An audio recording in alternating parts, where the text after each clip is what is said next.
And welcome back, everyone, to the Finding Rachel podcast. This is, as you know, a podcast about a film about a YouTube channel.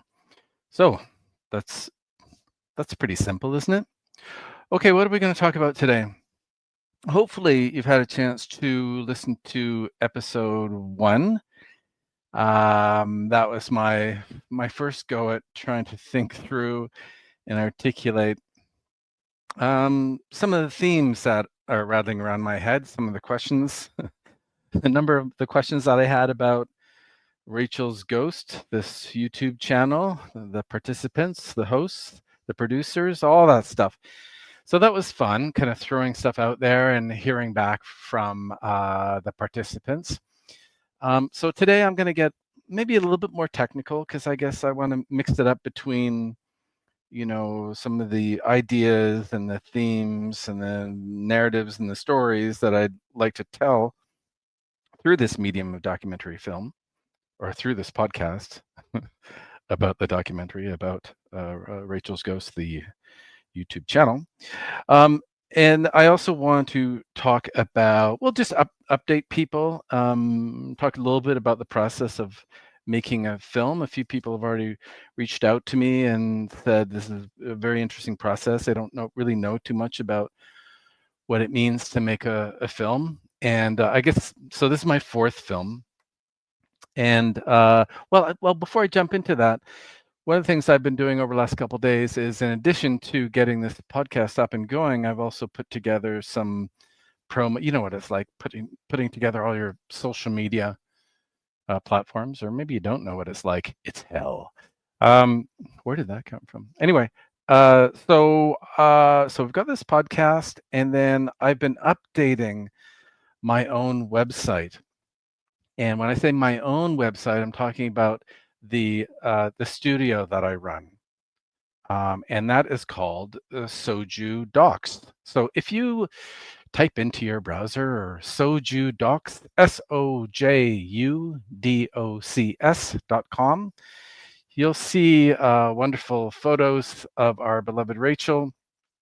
You'll see a link to this podcast, some photos from the shoot, a short video that I made while we were on set out in Nanaimo, BC, and some links to my other films. Okay, so that's one thing, and hopefully over the next couple of weeks that'll improve. I'm struggling to get up some files so that people can watch my films directly from this homepage. Again, sojudocs.com, SOJUDOCS.com. All right, so there's one quick plug out of the way, but I'm hoping to add more content as we go along, add some more photos and what have you. So anyway, let's move along. So what I want to talk about today is footage. That's the title of the second episode, today's episode, which is just too much footage. So basically, I did about a dozen interviews, and those are interviews for that were just with a number of panelists, right? A number of Rachel's guests, folks who continue to participate, a couple people who are not on all that much, and even one or two who haven't been on for quite some time. So I wanted to get a nice diverse perspective, and Rachel and Sue were really great in supporting me as well in trying to find people. But going into this, I thought, okay, what's my budget? I've got a bunch of other things on the go, so why don't we think about, this is me talking to myself here, Greg, why don't we think about just making a short, right? And a short is usually under what, like 25 minutes. So doable. It's also a bit of a proof of concept idea, right? So you spend a little bit of money, some energy, and then you have a short film, and then you kind of shop it around, and maybe someone will come along, a distributor, television channel, Netflix, whomever will come along and say, this is a really great concept, let's develop it further into a feature or something else. So that was kind of my thinking from the get-go, is to do a short film, again, under 25 minutes. But okay, what do I have coming back to footage? So I've got each interview that I did with these 12 panelists who regularly appear on Rachel's Ghost. They were anywhere from about 30 to about 50 minutes. I did them online using StreamYard, so tried to get as high a resolution as I could. And those are really great conversations. Those I did those before I flew out to interview Rachel and Sue, the people who host the YouTube channel Rachel's Ghost. So that was an interesting process, and it's also one that was the exact opposite. I didn't realize this at the time. I don't know why. I just jumped in with 2 feet, both feet, 2 of them, um, both of my feet.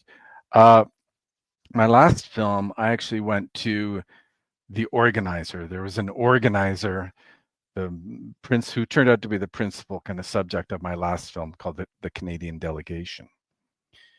And that was some advice that a producer, my last producer, said to me. It's like, no, don't talk to all your B, C, D, etc., all the quote unquote peripheral voices. Start with the main voice. Start with your main subject. And that was great advice for my last film. But I didn't listen to that advice, and I wonder if I'm no longer working with that particular producer now. But I kind of went the exact opposite route this time. So I interviewed, as I said, all the panelists. And so now I've got about 12, well, it's maybe more like about 9 or 10 hours of footage from those panelists. And actually, I'm looking at a screen right now with David Donnelly was one of the interviewees, and I'm logging his footage right now. And maybe I'll talk about that in a second. Okay, so what I mean by logging, that is. So what else do I got here? So I've got about 9 to 10 hours of footage from the interviews, and then I've got the shoot from all the footage from the shoot in Nanaimo. This is how with at Rachel and Sue's home, and so think about it, right? So everyone, think about it. We shot for 2 days. Rachel and Sue were great. They they contributed the file from their show for those 2 days. So, right out of the gate, we're looking at 2 times 3 hours, right? One of their shows is 3 hours long, 6 in the morning till 9 in the morning. I won't talk about the shoot itself and everything that happened there. Maybe I'll put that up as an episode 3, talk a little bit about the mechanics and the process of the shootout in British Columbia. But I just want to kind of outline, kind of summarize all this footage that I'm staring at right now. Oh my God, can you hear the anxiety in my voice? So we've got 6 hours already of the file that Rachel and Sue shared with me. And then on top of that, we had 2 cameras that were shooting while the show was on. So we had an A and a B camera. The B camera was focused on Sue as the producer, and then the A camera was kind of roaming around. My DP was kind of roaming around and getting different shots of Rachel as she was running her show. So what's that? So that's another almost 6 hours from the A camera, and pretty much again another 6 hours from the B camera. All right, what are we up to already? My head's already spinning. Okay, and so that's just the show itself, right? So I don't even want to do the math there. You do the math. Leave me a comment or something and tell me how much that adds up to. Holy smokes. Okay, and then we did some interviews. I would say we did over the course of the 2 days after, of course, the show was over, after the YouTube show was over.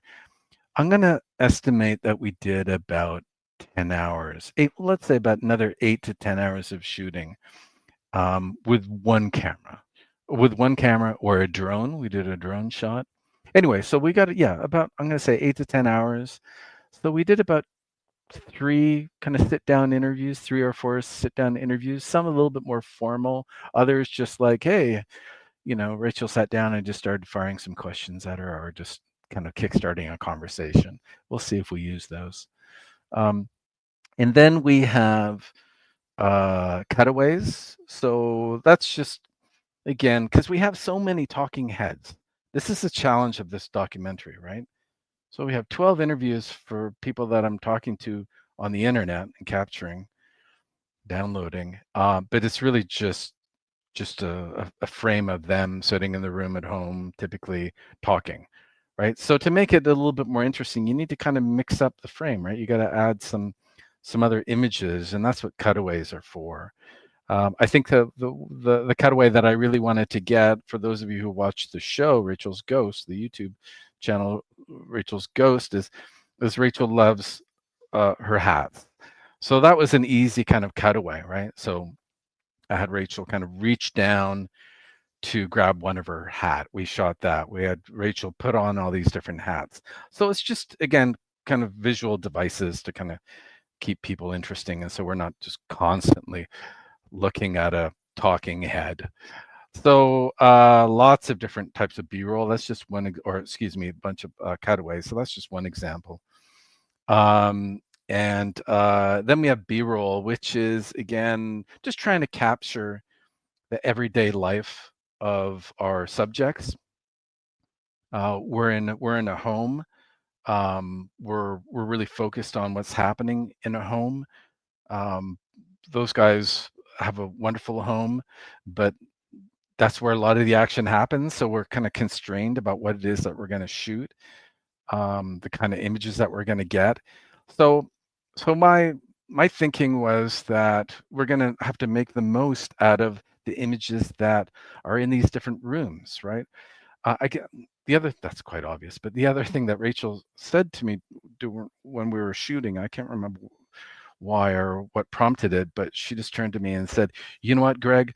I go from my daily routine is I go from that that room." She kind of pointed to the kitchen, to that room, the living room, over to the right, and then I waltz over to the other room, the TV room, and I just kind of chuckled at that. And I was busy and distracted. Of course, it's a busy shoot at the time. And then during the day, I was starting to kind of look around their home and think, okay, what else can we capture here as kind of cutaways, or what I'm calling here B-roll, right? This is kind of images, scenes that we can put over top of people talking. Again, getting away from this kind of talking head motif. So, and then I thought, well, Rachel's show is funny. Why don't we try to mix things up and make it funny? So I had Rachel go in and do the laundry, do a laundry scene. And I think I'm just going to leave it at that, because I don't want to give away all the kind of funny scenes, but we were all chuckling about that. Sue had a big laugh about that too. And hopefully, I think Rachel also appreciated what I was trying to do there as well. So again, so we've got God knows how much, like at least 6 hours, multiple cameras, multiple files, 8 to 10 hours of cutaways and B-roll. So I need to manage a lot of files, right? So I think I posted on whatever Instagram or something an image of a couple of the hard drives that I was transporting around. It's really anxiety producing, right? You've worked for, in my case, pre-production, doing your research, doing pre-interviews with people, writing emails, doing all this work, and then putting in all the long hours interviewing people, communicating with people, flying across the country, working around the clock, getting very little sleep, and then everything is sitting on these 2 hard drives in your luggage.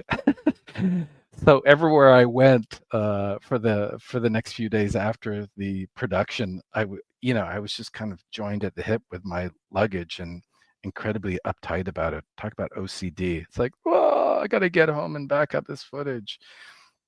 Anyway, so that and even now, I think I just backed it up yesterday. Holy smokes. Anyway, so we're all good there, but that's part of shooting, right? That's part of filmmaking is making sure you've got multiple backups. I was talking about this, expressing my anxieties to a good friend of mine, and said, "Oh, it's fine. I know you have multiple copies, and you've got them stored in different places." And I just kind of went, "Yeah, different places. Like, one's on my desk, one hard drive's on my desk, and the other one is on the chair behind me." Anyway, maybe I'll take one of those hard drives and take it to my office or something. Anyhow, anxiety. So transporting, backing up files, and basically what I've just started to do today is to what's called kind of log and transcribe the files. So this is the first step in preparing to put together an edit of the film, or in this case, do a short trailer for the film, which is always an important step in the process, because you need to, again, communicate a concept. You need to show distributors and potential funders what you have, not just what the film might be about, but what your images look like, what your subjects sound like, what your story is going to be. So that's kind of where I'm at right now. So what does logging files mean? It means I'm just pulling all those, right now, I'm just pulling off all the interviews off the hard drive. The editing suite that I use now, in 2024, is great because it automatically generates a text transcript. So it kind of goes through, maybe it's an AI tool or something within the actual editing suite software, goes through the 45-minute interview and then gives you a transcript of what was said. I'm sure like it's probably about 95% correct, but that's all you kind of really need, especially because I have a fairly good memory for what the conversation was about with all these folks. And then you export a file that's ready to be edited within the suite as well. So I'm about 8 interviews in, but the transcripts are actually the most important thing for me right now, not actually the kind of formatted files. That's of course important. That's more of a technical thing that I won't get into, but probably, what is it now? It's Thursday the 14th at 1:00 here in Toronto. I would say by the end of the day, I'm going to be standing in front of the printer, just printing out. Again, this is old school. Printing out the transcripts of all of my interviews. And so this is the start of what's called a paper edit. And I will go through each one of the interviews with a highlighter. You choose a yellow, pink highlighter, and I'll just highlight the responses that I think are compelling. And then I'll start in my mind to kind of think through how these different comments from our panelists, from Rachel's guests, can kind of contribute into a coherent story. Part of that, of course, is me, dates back to me formulating questions so that I get somewhat similar, or I get answers to similar questions, if you know what I mean. So a lot of the transcripts will kind of follow the same themes from one interview to the next. So that's an important thing to think through as well. So anyway, paper edit, that's what I'm doing right now. I'll probably just wrap it up here, but I thought you'd like to know where I'm at in the process. Seems like the computer is working. Had to fiddle with it a little bit this morning. Takes a little while to render these transcripts and to push out, to export the files, but I do a million other things at the same time, including, in fact, doing this podcast. So make sure, if you haven't already, to subscribe. I saw that we've already got almost 50 downloads from episode 1. I hope you're enjoying the show, and look for episode 3 in the days and weeks to come. Take care, everyone.